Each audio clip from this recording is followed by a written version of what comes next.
They haven't. No, they haven't. They already had a second series in the can, and they're going to put it out, stick it out a bit later. The fact of the matter is that after only 526 world views around the world, 26,000 views in 5 days, Netflix have had enough of this couple. They've had enough of her, and they're all set to axe her $100 million contract. So that contract, Netflix, as we always said, is about to hit the rocks, isn't it? Allegedly. Yeah. I mean, I think we've always known it wasn't going to be the $100 million. First of all, Vanity Fair says it was never $100 million. That sounds like something that was leaked from the Sussex camp to attract more money, to attract more people that thought that that's what their value was. But after they crashed and burned with Spotify, I think it really tainted their value. But, you know, there's the new theory floating around Hollywood today is that Netflix will, you know, allow their relationship with Prince Harry to expire, but they are holding on tightly to Meghan. Of course, she's not going to get a deal similar to the one she got with Prince Harry, but they will continue to work with Meghan in hopes that if there is a divorce, they would get the exclusive and pounce on that access to Meghan, because they know that that's the next big thing that would sell. But that's it. But this is on a show-by-show basis. So yes. If she's got an idea for a series, or indeed on the outside chance they might have an idea for a series for her, then they'll work together again. But it's not like here's a big contract that we're going to hand you. It's just if they make a series, she'll get paid. But apart from that, she's not really going to have a contract like this is humiliating, Kevin. Yeah. Yeah, this is embarrassing, because remember... Are the tabloids always eager to spin a yarn, especially if it involves royalty? Today, we have none other than Kinsey, Schofield and Kevin O'Sullivan dusting off their crystal ball of doom to predict Meghan Markle's career. Without an ounce of credibility, of course. Buckle up, folks, this one's a ride. They thrive on drama, on whispers of discontent, on any whiff of scandal that can be inflated into a headline-grabbing hurricane. And who better to cast in their never-ending soap opera than Meghan Markle? She's American. She's an actress. She's biracial. In other words, she's everything the traditional stiff upper-lip monarchy isn't. From the moment she and Prince Harry announced their engagement, the rumour mill went into overdrive. Every smile was analysed, every outfit scrutinised, every public appearance dissected for the slightest hint of discord. The tabloids, you see, love a good villain, and Meghan, with her modern sensibilities and independent spirit, fit the bill perfectly, at least in their simplistic black and white narratives. But here's the thing about narratives. They're often far removed from reality. The truth is far less sensational, far less scandalous, and dare I say, far more interesting. Don't make me laugh.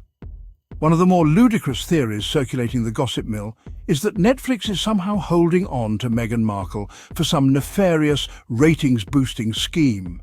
This ridiculous notion suggests that the streaming giant is keeping her contract warm, waiting for the opportune moment to exploit some imagined royal rift or personal tragedy. It's a narrative so absurd, so lacking in even a shred of evidence that it's almost laughable. Let's be clear, Netflix is a business. A very successful business, I might add, precisely because it understands the power of compelling storytelling and audience engagement. They don't achieve this by sitting on potentially lucrative partnerships, waiting for the right scandal to break.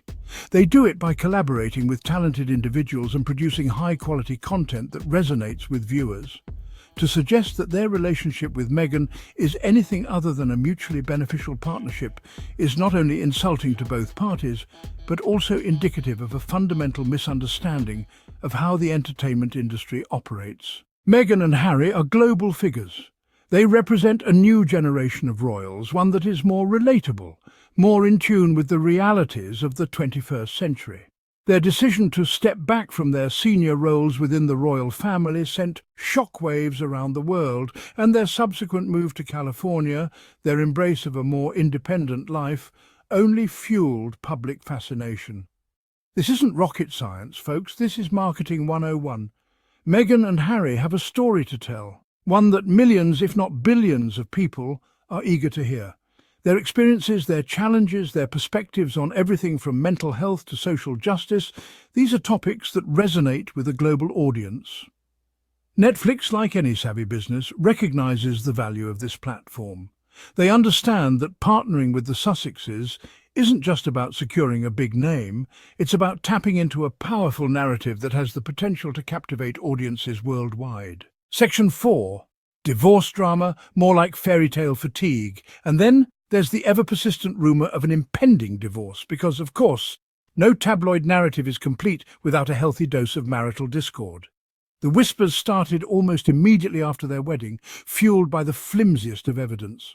A supposedly tense exchange caught on camera, a solo outing interpreted as a sign of trouble in paradise. Let's be honest, the world loves a good fairy tale, but it seems equally enamoured with seeing those fairy tales crumble. There's a certain schadenfreude, a perverse sense of satisfaction that some people derive from watching seemingly perfect couples fall apart. Perhaps it makes their own messy lives feel a little more normal, a little less inadequate. Or maybe it's just that old tabloid formula at work again: drama sells. And what's more dramatic than a royal divorce, especially one involving a couple that dare to break away from tradition? Section 5. Meghan, a woman in control. Imagine that. One of the most frustrating aspects of the Meghan Markle narrative is the persistent attempt to paint her as a manipulative puppet master, pulling the strings behind the scenes and controlling every aspect of her and Harry's lives. This portrayal not only diminishes her agency as an intelligent, capable woman, but also plays into tired, sexist tropes that have no place in modern discourse. Meghan has always been a driven, ambitious woman. From her successful acting career to her advocacy work, she has consistently demonstrated a strong sense of self and a clear vision for her future. To suggest that her decisions are somehow orchestrated by someone else, be it Harry or some shadowy Hollywood figure, is not only insulting but also completely unfounded. Let's be clear. Meghan is a woman in control of her own destiny. She is a partner, not a pawn. Her voice, her experiences, her perspectives are all her own, and she should be celebrated for her strength and independence, not vilified for it. Section 6. Harry's choice, love over duty and good for him. And what about Harry? Lost in all the noise about Meghan is the simple fact that he is a grown man, perfectly capable of making his own decisions. He chose Meghan. He chose to step back from his royal duties. He chose to build a life with his wife and children on their own terms. It's a testament to the enduring power of the spare heir narrative that Harry's choices are so often attributed to Meghan's influence, as if he were some hapless bystander swept away by her charms, incapable of independent thought or action.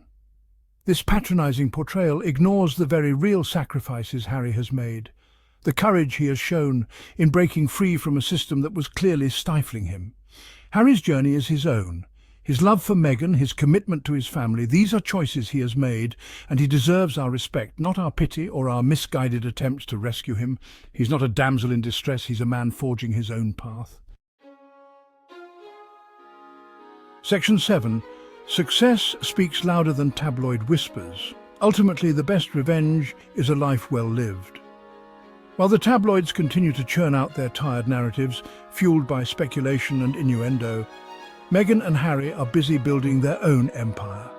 They are producing content, supporting causes they believe in, and raising their family on their own terms. They are living proof that success speaks louder than tabloid whispers. So let the gossip columns have their fun. Let them spin their webs of intrigue and drama. Meghan and Harry have moved on, and the rest of us would do well to follow their lead. There's a whole world out there, full of real stories, real challenges and real triumphs.